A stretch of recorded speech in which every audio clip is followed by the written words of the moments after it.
नमस्कार, सी न्यूज भारत में आप सभी का स्वागत है। मध्य प्रदेश बुलेटिन में शुरुआत करेंगे गुना से, जहां पोषण भी पढ़ाई भी प्रशिक्षण कार्यक्रम का 3 दिवसीय प्रशिक्षण हुआ संपन्न। और साथ ही बात करेंगे ग्वालियर की, जहां 3 दिवसीय हनुमान जन्मोत्सव धूमधाम के साथ मनाया जाएगा। इन तमाम खबरों पर करेंगे विस्तार से चर्चा। खबर गुना जिले से है, जहां महिला एवं बाल विकास विभाग मध्य प्रदेश शासन के निर्देशानुसार परियोजना चाचौड़ा जिला गुना में पोषण भी पढ़ाई भी प्रशिक्षण कार्यक्रम का 3 दिवसीय प्रशिक्षण आज संपन्न हुआ। प्रशिक्षण कार्यक्रम में परियोजना अधिकारी श्रवण कुमार नागले द्वारा कार्यकर्ताओं को बताया गया कि प्रशिक्षण उपरांत सभी कार्यकर्ता अपने कार्यक्षेत्र में अधिक से अधिक बच्चों एवं उनके माता पिताओं को खेल खेल में शिक्षा एवं पोषण के संबंध में जागरूक करेंगे तथा विभाग की योजनाओं का 100% हितग्राहियों तक पहुंचाने हेतु कार्य करेंगे। प्रशिक्षण कार्यक्रम में मास्टर ट्रेनर के रूप में महिला एवं बाल विकास विभाग की पर्यवेक्षक अमिता जैन, ओम हरि मीना, लक्ष्मी मेर आदि लोग उपस्थित रहीं। गुना से सी न्यूज संवाददाता मुकेश लोधा की रिपोर्ट। संकट मोचन हनुमान बालाजी धाम मंदिर गोलपाड़ा में 3 दिवसीय हनुमान जन्मोत्सव धूमधाम से मनाया जाएगा। अयोध्या में विराजे रामलला की झांकी होगी विशेष आकर्षण का केंद्र। इस पावन अवसर पर विभिन्न धार्मिक अनुष्ठानों का आयोजन किया जाएगा। 11 अप्रैल से 13 अप्रैल तक चलने वाले इस उत्सव में श्रद्धालु भक्ति भाव से शामिल होंगे। उक्त जानकारी संकट मोचन हनुमान बालाजी धाम मंदिर गोलपाड़ा के चरण सेवक जगबीर दास ने मंदिर परिसर में पत्रकारों से चर्चा करते हुए दी। बालाजी महाराज के चरण सेवक जगबीर दास ने कहा कि इस मंदिर के भक्तगण प्रभु बालाजी सरकार की सेवा में तो समर्पित रहते ही हैं, साथ ही जन कल्याणकारी योजनाओं के लिए भी तत्पर रहते हैं। यही कारण है कि मां बहनों को प्रसव के दौरान होने वाली पीड़ा को समझते हुए मंदिर समिति ने कई दिनों तक आंदोलन किया। अस्पताल में हमारी मां बहनों को पेट न फाड़ते हुए प्राकृतिक रूप से प्रसव हो, इसके लिए प्रधानमंत्री, केंद्रीय गृह मंत्री, प्रदेश के मुख्यमंत्री, संभागायुक्त के साथ ही देश के समस्त 543 सांसदों के नाम ज्ञापन भेजे गए।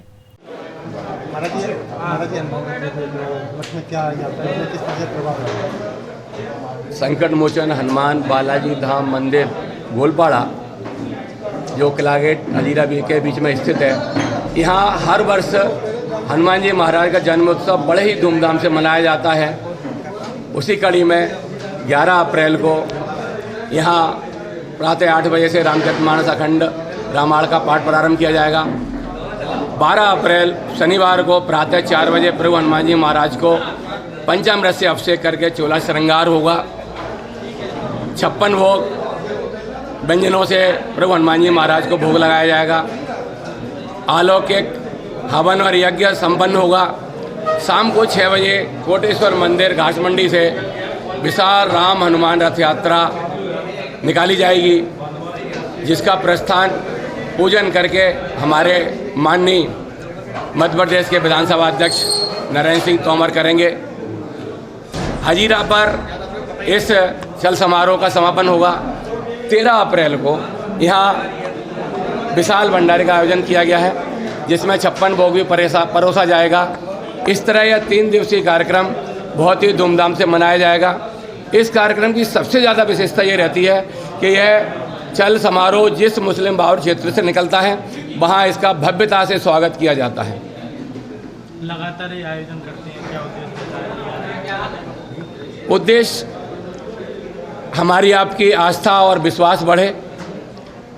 कुछ चीज़ें देखकर अपने मन में आती हैं, कुछ सुनकर आती हैं, कुछ मनन करने से आती हैं।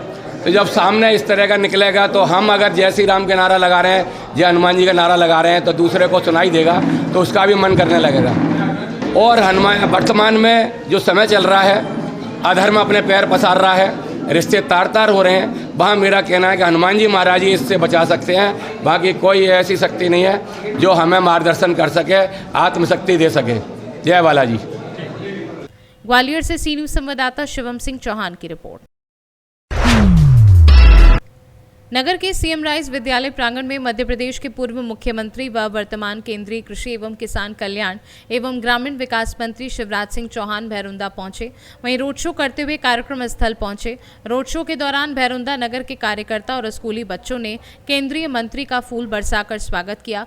वहीं कार्यक्रम को लेकर हितग्राही सम्मेलन, सह प्रशिक्षण कार्यक्रम और नवीन स्वीकृत आवास हितग्राहियों को स्वीकृति पत्र प्रदान किए। इसके अलावा उन्होंने कई निर्माण कार्यों का लोकार्पण भी किया।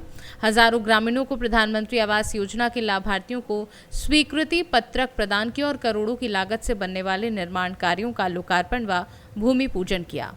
अपनी जनता की प्राण से सेवा मोदी जी ने सौभाग्य दिया है। उनके मंत्रिमंडल में जो दायित्व मुझे सौंपा है कृषि और ग्रामीण विकास का, उसके माध्यम से कैसे हम बेहतर सेवा करें, गरीबों को मकान, पक्की सड़कें, बहनें लखपति बने, कौशल विकास हो, रोजगार के नए साधन बढ़े, गांव गरीबी मुक्त बने और किसान के लिए कई फैसले बड़े अभी किए हैं, आगे और करेंगे ताकि किसान का जीवन भी हम और बेहतर बना सकें, उनकी आमदनी बढ़ा सकें। आज पूरे देश में गरीबों को प्रधानमंत्री आवास योजना के कई मकान मिले हैं और सीहोर जिले में भी लगभग 33,000 मकान। भाई साहब एक सवाल, ये नई सरकार आने के बाद हमने स्वीकृत किए थे, जो शेष रह गए वो भी चिंता न करें, फिर से सर्वे हो रहा है और सर्वे करके उनको भी, जो कच्चे घरों में अभी रहते हैं उनको भी मकान मिलेंगे। प्रधानमंत्री ग्राम सड़क योजना का भी वो गाँव जो छूट गए और जिनकी आबादी 2011 की जनसंख्या के अनुसार 500 से ज़्यादा है या आदिवासी क्षेत्रों में 250 तक की आबादी, उन सबको भी जोड़ने का अभियान हमने चलाया हुआ है। आजीविका मिशन के माध्यम से स्व सहायता समूहों के माध्यम से लखपति सिटी बनाने का अभियान, ये काम लगातार जारी है और ये इस क्षेत्र के लिए इसी में अपनी जिंदगी की सार्थकता है। क्षेत्र के लिए छिपानेर सिंचाई परियोजना जो आपने आधारशिला रखी थी उसका काम अटका हुआ है। सरकार को ध्यान दिलाया है सिंचाई मंत्री जी को, ताकि जो एजेंसी काम कर रही है वो जल्दी काम सहकारिता के जो ऋण थे उनकी तारीख कल खत्म होने वाली है और किसानों का भी ऋण, तो सरकार से आप मांग करेंगे कि इसकी तारीख बढ़ाई। सीहोर से सी न्यूज संवाददाता संजय कलमोर की रिपोर्ट। विदिशा की सिविल लाइन पुलिस ने आईपीएल सट्टा खिला रहे 2 युवकों को गिरफ्तार किया। उनके पास से सट्टा खिलाने के संबंध में मोबाइल पर्ची और रजिस्टर जब्त की। नगर पुलिस अधीक्षक अतुल सिंह ने बताया कि आरोपी कल सट्टा खिला रहे थे। इसकी सूचना सिविल लाइन पुलिस को दी गई। मौके पर पहुंचकर तस्वीर करते हुए आरोपियों को सट्टा खिलाते हुए गिरफ्तार किया। उनके दस्तावेजों और मोबाइल की जांच की जा रही है। अन्य लोगों के नाम भी जुड़े होने की आशंका है, जिसकी जांच चल रही है। दरअसल में थाना दरबारी सिविल लाइन को ये सूचना प्राप्त हुई थी कि सिविल लाइन क्षेत्र के अंतर्गत एक कोई फ्रूट व्यवसायी है, उसकी दुकान पे आईपीएल का सट्टा हो रहा है, बड़ी मात्रा में हो रहा है।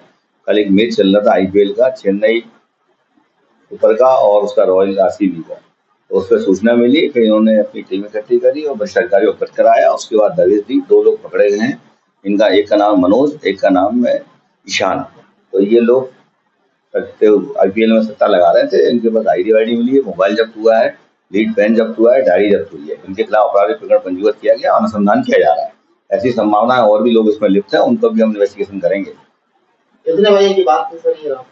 ये रात की बात है, जब ये मैच के दरमियान की बात है, जब मैच चल रहा था रॉयल चल रहा बेंगलोर का और उसका चेन्नई सुपर किंग का। कुछ राशि जब्त हुई, मोबाइल जब्त हुआ है, डायरी जब्त हुई है। वो साधन जिनके माध्यम से सट्टा चलाया जाता है, जुआ चलाया जाता है, वो जब्त किया गया। विदिशा से सी न्यूज संवाददाता सुनील अग्रवाल की रिपोर्ट। फिलहाल के लिए इस खास बुलेटिन में बस इतना ही। देश दुनिया की तमाम बड़ी खबरों को जानने के लिए आप जुड़े रहिए सी न्यूज भारत के साथ। हर खबर आपके साथ, आपके हाथ।